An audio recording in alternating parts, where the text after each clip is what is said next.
कंचन traders, बेहतरीन उच्च स्तरीय मार्बल्स और ग्रेनाइट के लिए संपर्क करें कंचन ट्रेडर्स। सेल्स के साथ फिक्सिंग की सुविधा भी उपलब्ध है। घर को डेकोरेट करना हो, फर्नीचर्स को नेक्स्ट लेवल लुक देनी हो, दफ्तर को टॉप क्लास बनाना हो, कंचन ट्रेडर्स।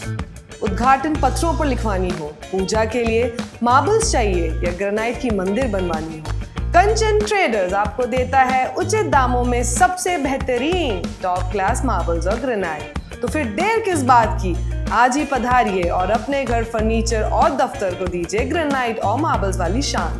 कंचन ट्रेडर्स, बल लाइन जंक्शन के करीब, कैलिकट रोड और सिप्पी घाट, जोड़ा किलन के पास। कंचन ट्रेडर्स।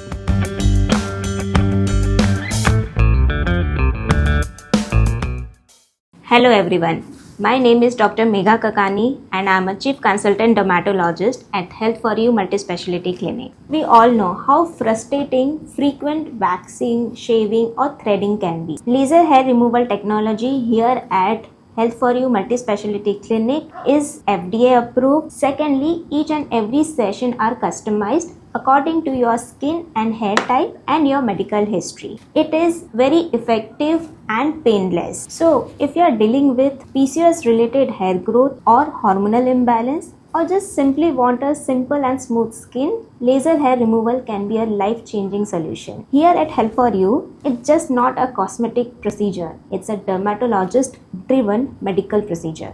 सभी मीडिया बंधुओं को नमस्कार। आप लोग कल एक शॉर्ट नोटिस में आप यहाँ पहुँचे हैं, आपके लिए आपको धन्यवाद देता हूँ।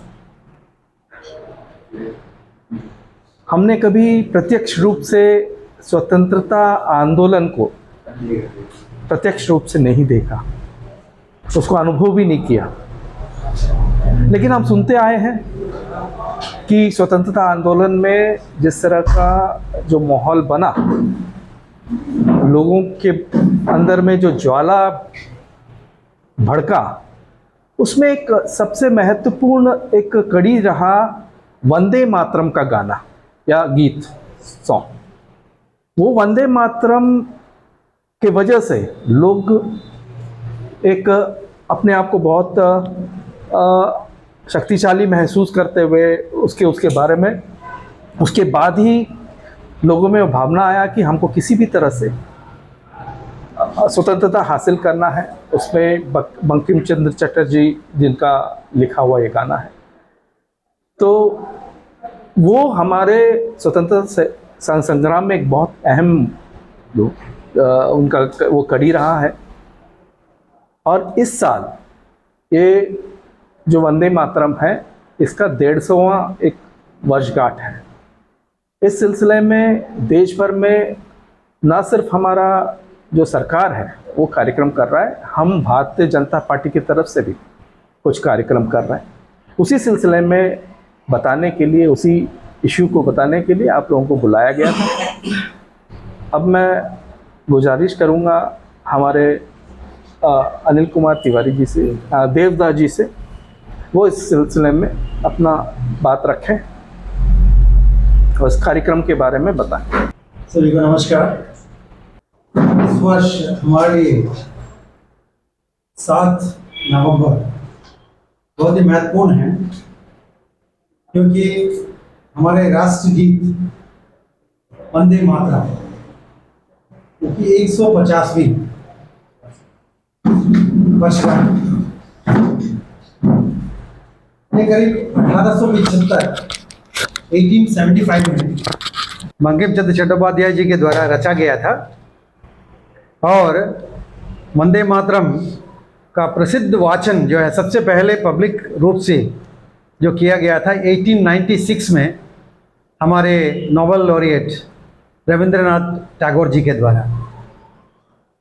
और ये जो 1905 में जब बंगाल के जो विभाजन से पहले कविता के शास्त्रीय राग जो है ये देश मल्लार के स्वरबद्ध इसमें जो है इसको गाया गया था। और ये जो है बहुत बड़ा प्रेरणादायक मार्चिंग गीत के रूप में जो है इसको योग किया, क्योंकि जो भी आंदोलन करते थे क्रांतिकारी हमारे थे, वंदे मातरम के जो है गीत के साथ में जो है वो चलते थे और अंदर से एक भाव जो है देशभक्ति का जो है उजागर होता था। और इसको लेकर के हजारों हजारों की संख्या में, लाखों की संख्या में हमारे देश के देशभक्त जो है देश की आज़ादी के आग में जो है कूद पड़ा था और इसी गीत के साथ आपने आहुति दी, आपने जो है अपना जीवन जो है अर्पण किया देश को आज़ाद करने के लिए। तो इस राष्ट्रगीत वंदे मातरम के अंदर में इतनी शक्ति है, इतनी ऊर्जा है कि इसको जो है हम समय के साथ तो पता नहीं कैसे कैसे इसको हमारे जो कांग्रेसी और अन्य उनके सहयोगी दलों के द्वारा इसकी उपेक्षा की गई। और इसके बावजूद कि 1950 में हमारे प्रथम राष्ट्रपति डॉक्टर राजेंद्र प्रसाद जी के द्वारा इसको राष्ट्रगीत के दर्जा देकर इसको आह्वान किया था, इसको दर्जा दिया गया था भारत सरकार की ओर से। उसके बावजूद जो है ये इसके धीरे धीरे जो है कैसे आने वाले सालों में उसके बाद में जो है कांग्रेसी सरकार के कई सारे समय में इसकी जो है अवहेलना किया गया और इसको कई आरोप लगा करके बिना सबूत के बेबुनियाद जो है इसको ये किया है। वंदे मातरम जो है ये स्वदेशी आंदोलन में सबको मालूम था, हम सबको मालूम है कि ये सबसे प्रमुख नारा बना था। और हमारे महान नेता उस समय के बाल गंगाधर तिलक, लाला लाजपत राय, भगत सिंह, हमारे सुभाष चंद्र बोस जी, ऐसे ऐसे जो क्रांतिकारी थे, ये सारे जो है उनके लिए प्रेरणा स्रोत गीत बना था। और वंदे मातरम के गीत जो जहाँ जाते थे, जिस फंक्शन में जाते थे, जहाँ जिस रैली निकलते थे, जहाँ जो प्रोटेस्ट होना था, वहाँ पे वंदे मातरम के गीत के साथ में जो है आगे बढ़ते थे और हजारों लाखों की संख्या में क्रांतिकारी जो है इसमें भाग लिए थे। तो इतने प्रेरणा स्रोत माई एक जो है हमारे राष्ट्रगीत है वंदे मातरम। तो मुख्य रूप से जो है इसका विरोध कहाँ से शुरू हुआ? इसका विरोध जो है काकीनाडा में जो कांग्रेस का एक अधिवेशन हुआ था 1923 में, आज़ादी से पहले 1923 में, जहाँ पर जो है पंडित विष्णु दिगंबर पुलकर जी को ये गीत को गाने के लिए उन्हें पंडित जी को बुलाए थे कि ये उस अधिवेशन में, कांग्रेस के अधिवेशन में, काकीनाडा के कांग्रेस के अधिवेशन में वंदे मातरम का गीत गाया जाएगा। लेकिन वहाँ पर तत्कालीन जो है कांग्रेस के अध्यक्ष थे मौलाना मोहम्मद अली। मौलाना मोहम्मद अली ने पुरजोर जो है इसको विरोध किया और कहा कि धार्मिक आधार पर आपत्ति जताई और बोले कि नहीं, हमारे इस्लाम में संगीत वर्जित है, हम इसको गाने नहीं देंगे। उसके बाद मुस्लिम लोग लीग ने जो है क्या है, इसको नेताओं को खुश करने के लिए तत्कालीन जो है माने कांग्रेस और उनके दल 1937 में 1937 में उनके कांग्रेस के कार्य समिति में राष्ट्रीय गीत को आधिकारिक रूप से बदलने का भी निर्णय किया। बोले कि नहीं, हम राष्ट्रीय गीत नहीं, इसको हम बदलेंगे। बाद में कई मौके पर कांग्रेस के नेता और उनके सहयोगी लोग जो मंच पर आके वंदे मातरम के प्रति अपना असहिष्णुता दिखाया, बोले कि अपना मनमुटाव दिखाया इसके बारे में। और खास करके IIM के ये अकबरुद्दीन ओवैसी जी, ये जो 2017 में मांग की थी कि स्कूलों और कॉलेजों में और छात्रों के लिए जो है वंदे मातरम का जो है गीत का सर्कुलर जो दिया था, स्कूल और कॉलेजेस में जो है इसका गाया जाएगा, उसको रद्द करने का भी मांग रखा। और इतना तो ये अभी अभी तेलंगाना सरकार जो कांग्रेस की सरकार है, उन्होंने स्कूलों में वंदे मातरम को अनिवार्य नहीं किया जाएगा ये आश्वासन भी दिया है। तो इस प्रकार से, और 2019 में मध्य प्रदेश में तत्कालीन जो है कांग्रेस के सरकार थे, उस समय उन्होंने भी क्या किया, वंदे मातरम को गाने पर सचिवालय में और सरकारी इस वंदे मातरम को गाने में ऊपर जो है प्रतिबंध लगा दिया गया।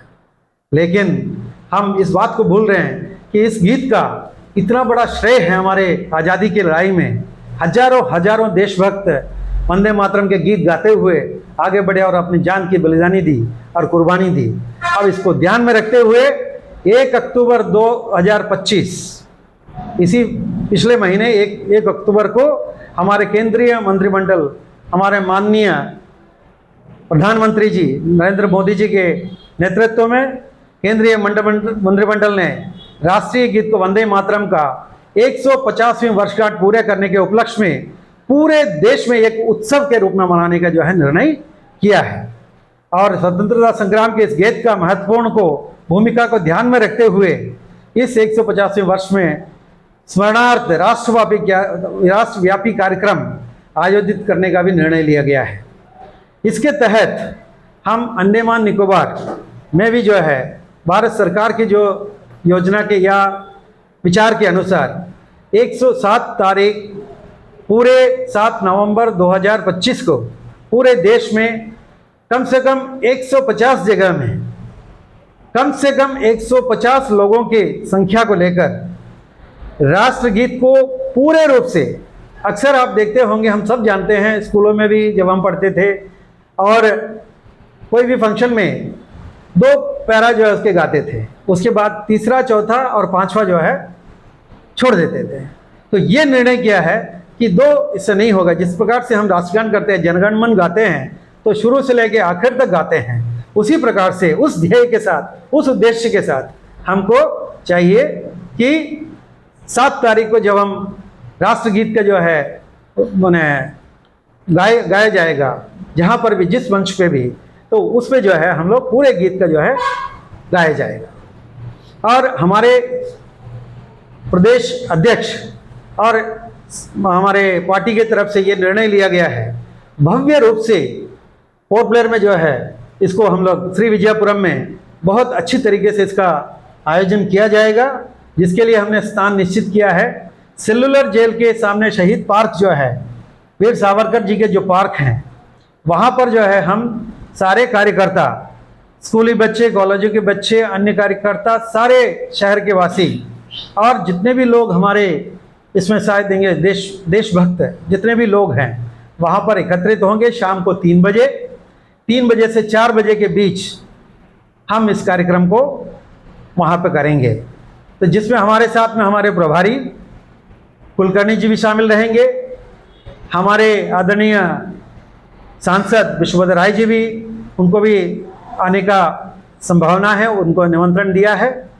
और हमारे प्रदेश अध्यक्ष के साथ हम सारे लोग वहाँ पे मौजूद रहेंगे और एक भव्य राष्ट्र गीत का जो है हम लोग कार्यक्रम वहाँ पर करेंगे। ये हमारा पार्टी की तरफ से, भारतीय जनता पार्टी की ओर से ये निर्णय लिया गया है। ये आपके जानकारी के लिए, और आपसे आग्रह है कि इसके बारे में अधिक से अधिक लोगों के भीतर जो है लोगों तक इस बात को पहुंचाएं, ताकि लोग आए और देशभक्ति के साथ इसमें जो है कोई बैठेंगे नहीं, सब अपने अपने जगह में खड़े होकर के आदर के साथ, जिस तरीके से हम तिरंगा को हाथ में लेकर जो है उसको झुकने नहीं देते हैं, हाथ में उठा कर रखते हैं, उस तरह तिरंगा भी हाथ में होगा और राष्ट्रगीत भी हम उस दिन गाएंगे। आदर सत्कार के साथ, डिसिप्लिन के साथ हम ये छोटे से कार्यक्रम बहुत भव्य तरीके से 150वीं वर्षगांठ को हमारे जो हिस्टोरिक सेलुलर जेल के बैकड्रॉप में जो हम लोग इसको करेंगे और पूरे देश को हम जो है यहाँ से एक आह्वान करेंगे। ये हम मैसेज देना चाहते हैं अंडमान निकोबार द्वीप समूह से कि श्री विजयपुरम के सेलुलर जेल से के प्रांगण से जो है, जिस सेलुलर जेल में हजारों देशभक्त, देश प्रेमी इसी गीत को गाते हुए उस सेलुलर जेल के जो है उन्हें गेट से अंदर गए थे, अब उनको सबको स्मरण करते हुए उन सारे लोगों को जितने महापुरुषों ने, जाने अनजाने, non and unknown, unsung heroes कितने हैं, उन सब के जो है याद करते हुए हम इस गीत का जो है वहाँ पे उस दिन गायन करेंगे। और आप सब भी वहाँ पे आइए और हमें बहुत खुशी होगी आपको वहाँ पे स्वागत करते हुए। धन्यवाद। अब मैं प्रदेश अध्यक्ष से रिक्वेस्ट करेंगे कि आप वंदे मातरम की 150वीं वर्ष के वंदे मातरम @150 के बारे में अपने विचार, अपने मार्गदर्शन। अंडमान निकोबार दूरदर्शन, अंडमान निकोबार आकाशवाणी, हमारा इलेक्ट्रॉनिक्स एवं प्रिंट मीडिया एवं मेरे यूट्यूबर भाइयों और बहनों, सबसे पहले मैं गुरु नानक देव जी की जयंती की पूरे द्वीपवासियों को हार्दिक शुभकामनाएं देता हूं। जिन गुरु नानक देव जी के आदर्शों से हमने झुकना नहीं सीखा हमारे देश ने, चाहे कितने भी आक्रमण हुए, चाहे कितना भी दबाव आया, लेकिन गुरु नानक देव जी के आदर्शों के कारण आज हमारा देश मजबूत और एक शक्तिशाली बना। मित्रों, मेरे मीडिया इंचार्ज एसपी लंगो जी ने और हमारे 150वां जो वर्षगांठ है वंदे मातरम गीत का, इसके जो अंडमान निकोबार के संयोजक हैं डॉक्टर आर देवदास जी ने आपको विस्तार से बताया। अब मुझे ज़्यादा इसमें विस्तार से जाना नहीं है, मैं इतना ही बताना चाहता हूँ आपको। भारतीय जनता पार्टी एक ज़मीन से जुड़ी हुई पार्टी है। ये राजनीतिक दल नहीं है, बल्कि एक विचारधारा है जो जीवन देश के हर नागरिक के साथ में जीते हुआ अपने कार्यक्रमों को आगे बढ़ाती है। जिस गीत ने हमारे स्वतंत्रता सेनानियों को एक जोश दिया, वंदे मातरम, जिससे हमारा आज़ादी की लड़ाई में हमारे युवाओं का खून खोला, जिस गीत की वजह से आज हमने आज़ादी पाई, उस गीत को भुला दिया गया था। इसलिए आज इसकी 150वीं वर्षगांठ पर पूरी भारतीय जनता पार्टी पूरे देश में 7 नवंबर को 150 स्थान पर इस गीत का गायन होगा, जिसमें हम सौभाग्यशाली हैं। उस 150 जगह में हमारे अंडमान निकोबार द्वीप समूह को भी चुना गया, जिसमें हम अपनी ऐतिहासिक, जहाँ पर हमारे पूर्वजों ने फांसी का फंदा चूमते हुए हमको आज़ादी दिलाई, ऐसी सेलुलर जेल के सामने शहीद पार्क में हम लोग अपना ये कार्यक्रम 7 नवंबर शाम को 3 बजे से 4 बजे तक करेंगे। उसमें आप सभी मीडिया कर्मी, मीडिया बंधु, सभी आपका स्वागत है। नंबर 2, हमने आज देखा होगा आज़ादी की लड़ाई में जिस सरदार वल्लभ भाई पटेल ने अपना इतना योगदान दिया, आज भले ही वो किसी भी दल के नेता थे, लेकिन सबसे पहले वो स्वतंत्रता सेनानी थे। आज उनके 150वीं वर्षगांठ पर भारतीय जनता पार्टी एक बहुत बड़ा कार्यक्रम, पदयात्रा हो, चाहे वो युवा रेस हो, मैराथन हो, तरह तरह के कार्यक्रम हम लौह पुरुष सरदार वल्लभ भाई पटेल के लिए भी कर रहे हैं। आज़ादी के बाद किसी भी पार्टी ने नहीं सोचा कि सरदार वल्लभ भाई पटेल जी को जो सम्मान मिलना चाहिए था वो नहीं मिला, लेकिन भारतीय जनता पार्टी की सरकार आने के बाद उनकी विशालकाय प्रतिमा और विश्व की लगभग सबसे ऊंची प्रतिमा सरदार वल्लभ भाई पटेल की हमारे भारतीय जनता पार्टी के सबसे प्रसिद्ध नेता नरेंद्र मोदी के द्वारा उनका अनावरण किया गया। इसी तरह से भारतीय जनता पार्टी 12 महीना 365x7 डेज हमेशा जनता के बीच में रहती है। हम केवल चुनाव में दिखाई देने वाली पार्टी नहीं है, हम जनता के कामों में साथ रहने वाले और जनता के सामाजिक कार्यों में भी उनके साथ कदम से कदम मिलाकर चलने वाली पार्टी है। इसलिए आपने देखा होगा बहुत सारी पार्टियां अपने कार्यालयों को ऑफिस बोलती हैं, लेकिन एक भारतीय जनता पार्टी है कि अपने ऑफिस को ऑफिस न बोल के एक कार्यालय बोलती है। क्यों? ऑफिस का एक टाइमिंग होता है, 9 से 5, 10 से 6, कुछ न कुछ हर ऑफिस का एक टाइम होता है। लेकिन अभी हमारा देश की रक्षा के लिए, घुसपैठियों को रोकने के लिए जो कार्यक्रम चल रहा है SIR, उसको लेकर के हमारा एक एक कार्यकर्ता रात को 11-12 बजे तक जो आह्वान इलेक्शन कमीशन ने किया है, तो भारत का नागरिक कोई छूटे नहीं और विदेश का नागरिक कोई हमारी वोटर लिस्ट में जुड़े नहीं, उसके लिए भी ये हमारा काम नहीं है, ये काम है इलेक्शन कमीशन का, चुनाव आयोग का। लेकिन फिर भी भारतीय जनता पार्टी इस काम में इलेक्शन कमीशन का सहयोग कर रही है। हम लोग अपने BLA दे रहे हैं उनको, BLO के लिए, जिससे कि देश में एक बहुत ही साफ सुथरी आने वाले समय में 2029 में लोकसभा चुनाव जो होंगे उसमें एक हमारी मतदाता सूची बने। मित्रों, और एक आपसे मेरा अनुरोध है कि आप लोकतंत्र का चौथा स्तंभ है। जो आपने देखा होगा आज़ादी हुआ, हम ये नहीं कह रहे हैं, आज़ादी में सबका योगदान था। आज़ादी में कांग्रेस पार्टी जो बनी थी वो केवल देश को आज़ाद करने के लिए बनी थी, लेकिन हमारा देश का दुर्भाग्य माने या क्या कहें, महात्मा गांधी जी ने, बहुत बड़े बड़े नेताओं ने कहा भी था देश आज़ाद हो गया, इस पार्टी को ख़त्म कर देना चाहिए था, लेकिन कांग्रेस पार्टी की लोकप्रियता इतनी हो गई थी, जो नेहरू जी ने नहीं माना, उस कांग्रेस पार्टी को लेकर के चले और उन्होंने देश में आगे की तारीख में देखा जाए तो सबसे ज़्यादा राज, सबसे ज़्यादा शासन रहा तो वो कांग्रेस पार्टी का रहा। लेकिन 2014 से और छोटा सा एक कार्यकाल आया था 1999 से लेकर के 2004 तक, आपने जो विकास के कार्य देखिए हर राजनीतिक दल का कोई न कोई एक एजेंडा होता है।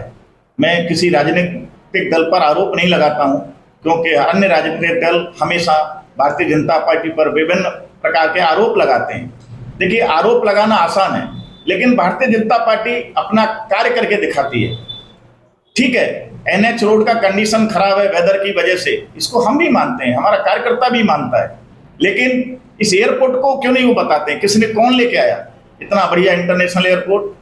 OFC लाइन कौन लेकर के आया? भारतीय जनता पार्टी लेकर के आई। मोबाइल सर्विस संडमान में कौन लेकर के आया? भारतीय जनता पार्टी लेकर के आई। कदम तल्ला में इतना सुंदर ब्रिज जिस पर लोग जाने से प्रसन्न होते हैं, वो ब्रिज किसने बनाया? भारतीय जनता पार्टी ने बनाया। 1 साल के अंदर में ये नेशनल हाईवे और 12 टन का ब्रिज भी बन के तैयार हो जाएगा।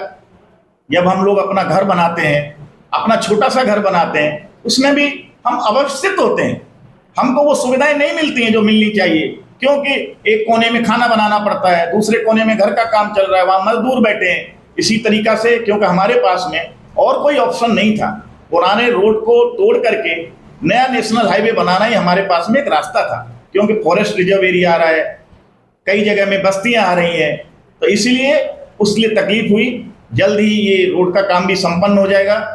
आपने देखा होगा इलेक्ट्रिक के मामले में जो हमारे ऊपर आरोप लग रहे थे, अभी इसका बहुत बड़ा इसमें इम्प्रूव हुआ है और नवंबर एंड तक शायद ये श्री विजयपुरम और साउथ अंडमान में लोड शेडिंग 0 हो जाएगा। तो अभी हम लोग ज़्यादा कुछ बोलते हुए आपसे हमारा अनुरोध है, सभी हमारे जितने भी हमारे मीडिया कर्मी आए हैं, हमारा जो भव्य कार्यक्रम हो रहा है 150वीं जयंती इसकी गीत की, जो सेलुलर जेल के सामने 7 नवंबर को 3 बजे से 4 बजे तक होगा, उसमें आप अपना अमूल्य समय दे करके हमको नहीं, पूरे देश को, जिसने इस गीत को बनाया उनको, जिस गीत को जिन्होंने गाया उनको, और पूरे देश को आप लोग गौरवान्वित करें। आप आए, आपके लिए बहुत बहुत धन्यवाद, बहुत बहुत शुक्रिया कि आपने बहुत शॉर्ट नोटिस में मीडिया कन्वीनर के, उसके बाद भी आप इतनी संख्या में आज हमारी इस प्रेस वार्ता को कवरेज करने के लिए मैं आपको तहे दिल से आपका आभार प्रकट करता हूँ। नमस्कार।